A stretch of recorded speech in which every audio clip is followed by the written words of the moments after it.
नमस्कार। मैं ज्योतिष आचार्य राजवाला आपका अपने चैनल ज्योतिष साधना पर स्वागत करती हूँ। और आप मेरे चैनल पर नए आए हैं तो प्लीज़ प्लीज़ सब्सक्राइब कीजिए, शेयर कीजिए, लाइक कीजिए और घंटी का बटन जरूर दबाइए।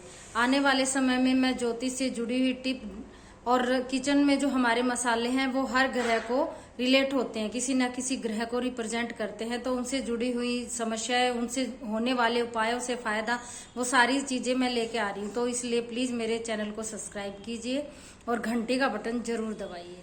तो ग्रहों की सीरीज में चर्चा करते हुए आज हम चर्चा करेंगे बृहस्पति ग्रह की। तो चलिए हम शुरू करते हैं गुरु ग्रह के बारे में चर्चा। तो गुरु ग्रह अति सौम्य ग्रह है, बहुत शुभ ग्रह है। इसे हम देव गुरु बृहस्पति के नाम से भी जानते हैं। इसे देवताओं के गुरु का दर्जा मिला हुआ है। तो हमारी जिंदगी में जितने भी अच्छे फल होते हैं उनका टिक पाना केवल शुभ ग्रह बृहस्पति की वजह से ही होता है। और गुरु ग्रह से हमें गुरु का ज्ञान, विद्या, विवेक, गुरु की कृपा, सद्गुण, सुख, बरकत, प्रगति और सुफल, मर्यादा इत्यादि हमें सभी गुरु की वजह से ही मिल पाते हैं। और गुरु ग्रह के कारण ही हम परलोक और इस लोक में कीर्ति और यश पाते हैं। सुनते हैं बहुत से लोगों के बारे में कि अरे वो एक्सपायर होने के बाद भी इतना अच्छा काम कर गया कि लोग उसे पीढ़ी दर पीढ़ी याद करते हैं। तो ये सब पॉसिबल होता है गुरु ग्रह की वजह से। अच्छा गुरु ग्रह हमें क्या देता है? बुजुर्गों से, संतों से, विद्वानों से हमें ये ज्ञान दिलाता है, हमारे ज्ञान में वृद्धि कराता है, हमें ये अच्छा ज्योतिषकार बनाता है। जितने भी ज्योतिषकार बने हैं वो सब गुरु ग्रह की कृपा से ही बने हैं। ये हमें अच्छी शिक्षा, अच्छा ज्ञान, अच्छा धर्म का अनुसरण करने वाला स्वर्ण उपदेश, गुरुकुल, पुजारी, अच्छा समाज सुधारक भी हम केवल गुरु ग्रह की वजह से ही बन पाते हैं। और बुरा गुरु ग्रह हमें क्या फल देता है? देखिए, हम जब अपनी कुंडली दिखाने जाते हैं तो मोस्टली हमारी कुंडली में एक दोष मिलता है जिसे पितृ दोष के नाम से हम जानते हैं।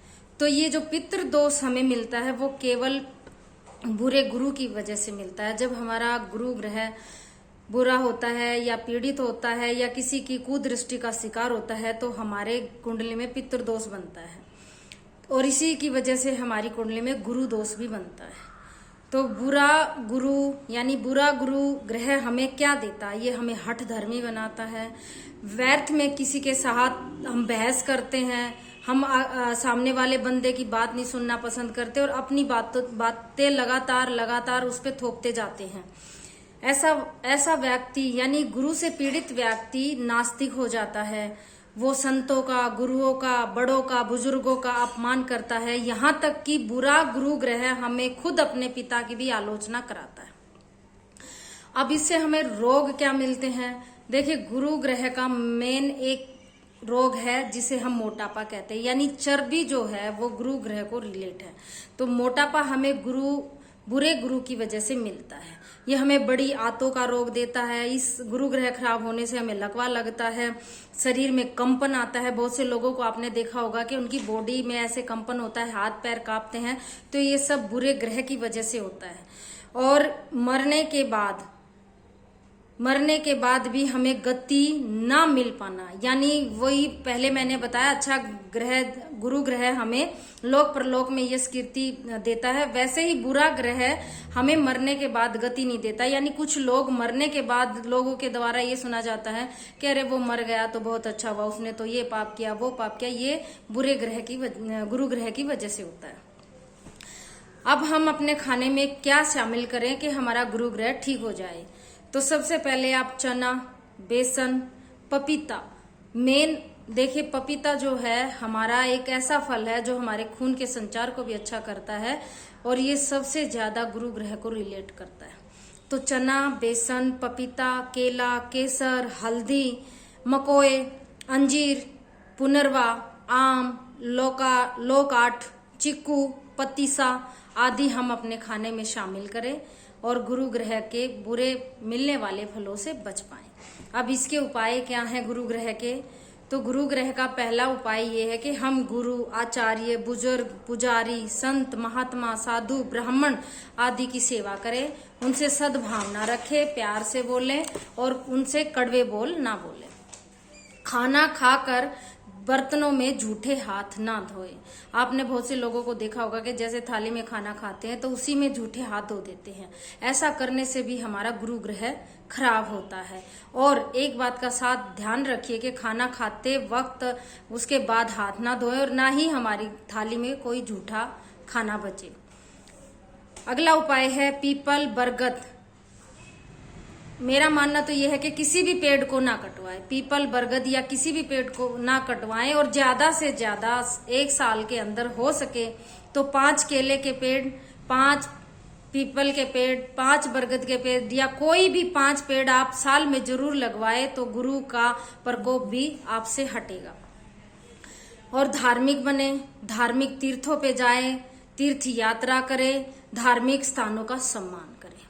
हल्दी या केसर का तिलक रोज अपने मस्तक पर जरूर लगाएं, इससे हमें गुरु ग्रह के अच्छे फल मिलेंगे। पीले कपड़े पहने और हो सके तो आप अपने साथ एक डेली पीला रुमाल जरूर रखें, इससे भी गुरु ग्रह का शुभ फल हमें प्राप्त होगा।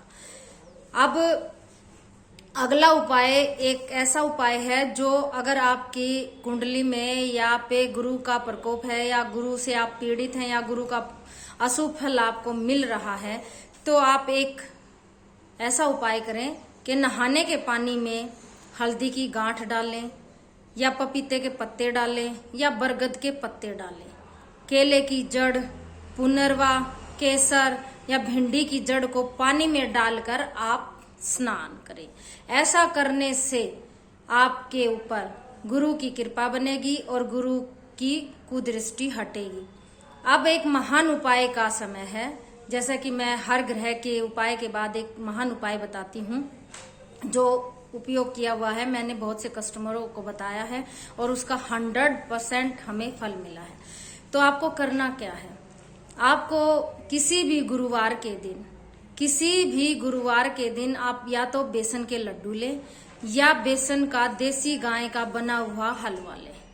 उसे आप किसी विष्णु मंदिर में जाकर या भगवान कृष्ण के मंदिर में जाकर चढ़ाकर आइए और वहां पर बैठकर ओम गुरुवे नमः, ओम गुरुवे नमः, ओम गुरुवे नमः का जाप कीजिए और जो भी आपकी इच्छा है उसे अपने मन में बोल दीजिए।